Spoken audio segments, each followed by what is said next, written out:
دەما ئەم زارۆک بوون گەلێک فەڵەستینیên نەتەوەپەرست دەهاتن عێراقێ و بە ئاڤاییەکە ئەوتۆماتیکی دبوون ئالیگرێ پارتیا بەعسێ عێراقێ.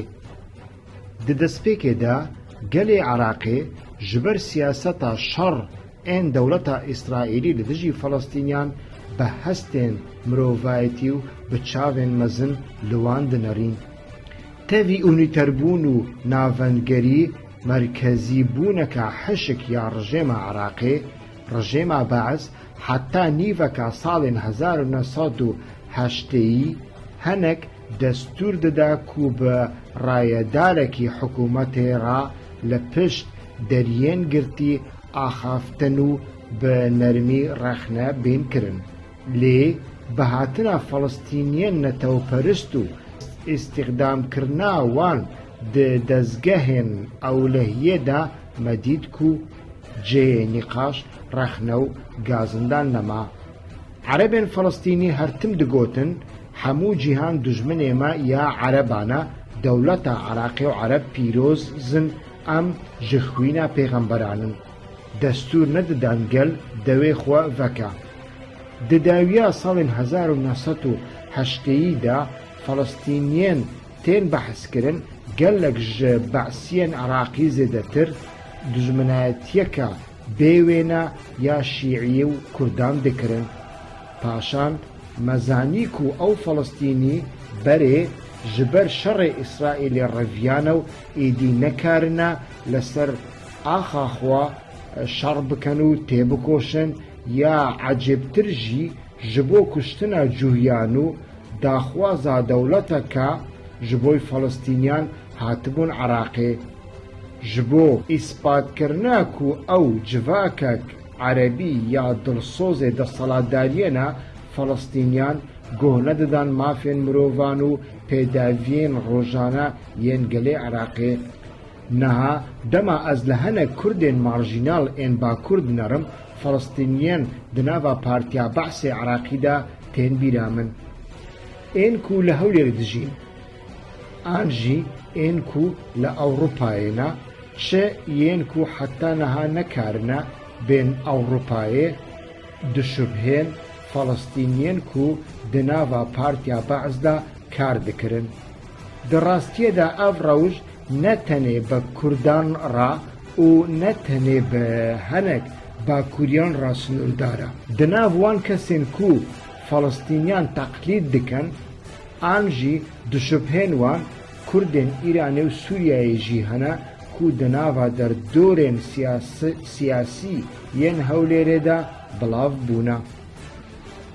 Di dema rîferandoma serxwebûnê ya sala 1970 de gelek rewşenbîr, ciwan û siyasetmedarên Kurd ên Iraqê li dijî vê kampanyayê ya rîferandomê derketin û dizanîn ku dê zerer bide gelê Kurd.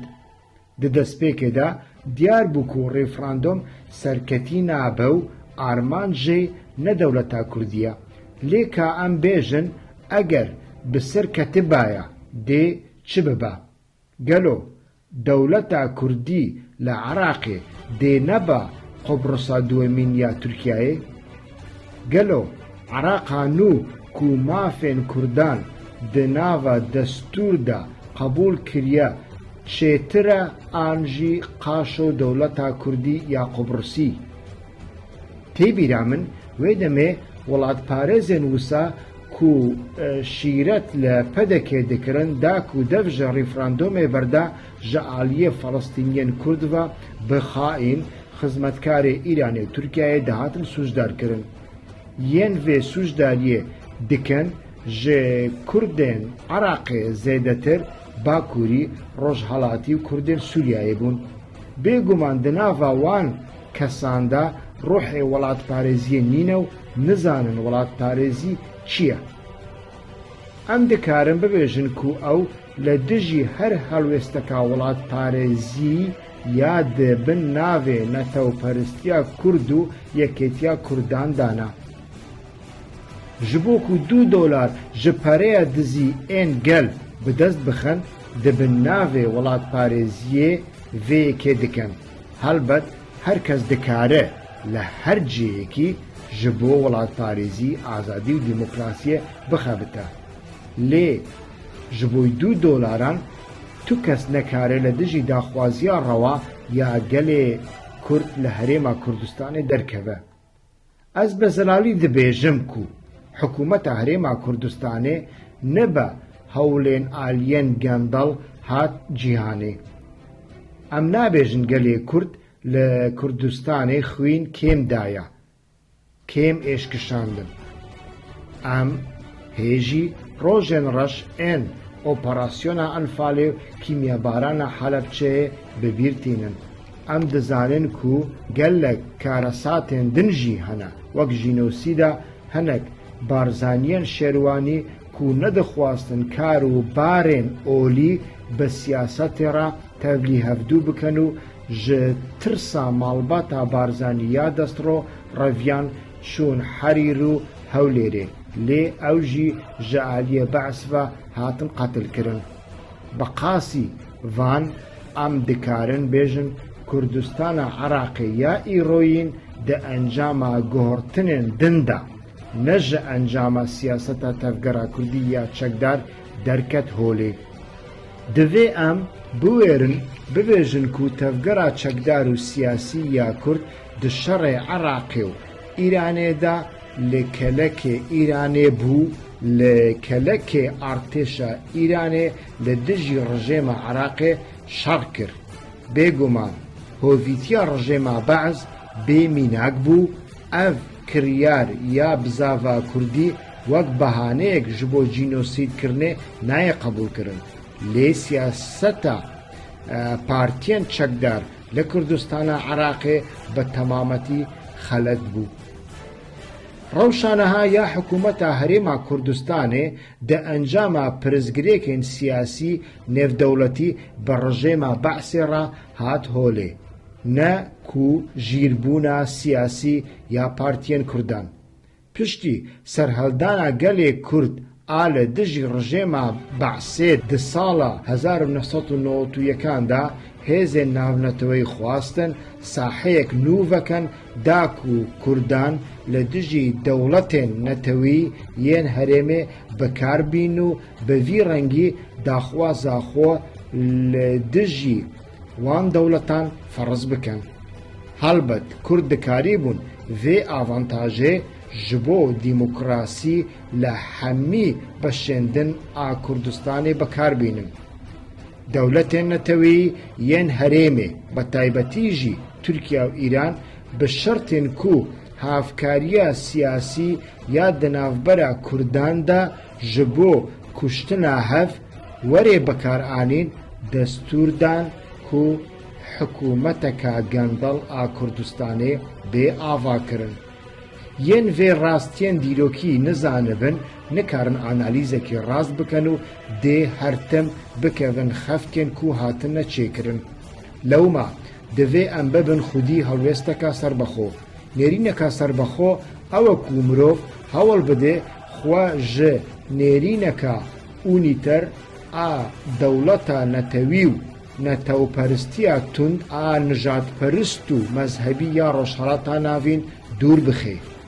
Dewleta Iraqê îro xwedî destûrek bingehîna herî nûjen modêrna li Rojhilata Navîn ku di nivîsandina wê de para Kurdan gelek zêde ye. Herçend ji ber destêwerdana Amerîka, Îran, Tirkiye welatên din yên Ereban Iraq nexweş ketiye, herçend ku karaktereka layık ya destûrê ji ber destêwerdana Komara İslamî ya Îranê nayê xuya kirin û yan jî lawaz bûye, lê tu cudahî di navbera neteweyên ku li Iraqê dijîn tune ye. Yani di Iraqa nû de pirzgirêka Kurd çareser bûye. Rastî ev e ku li ser navê pirsa netewî ya Kurd partiyên Kurd ên desthilatdar dixwazin aborî, petrol di nava partiyên xwe de û malbata xwe de û derdorê xwe de monopol bikin. Dijberên xwe yên navxweyî bitirsînin, milîsên xwe ya partiyê zêde bikin, rojnamevanan, anarşîstan û jinan bi avayiyekî kêfî ceza bikin. لو ما دوی ولات پارێزên Kurd dibin navê pirsa Kurd û Kurdayetî nekevin xefka yenekê û pedekê û bi zanabûn mil bi mil bi ciwan û gelra ji bo dîmokrasî, şeffafiyet, azadî û dîmokrasiya civakî û edaleta aborî bixebitin.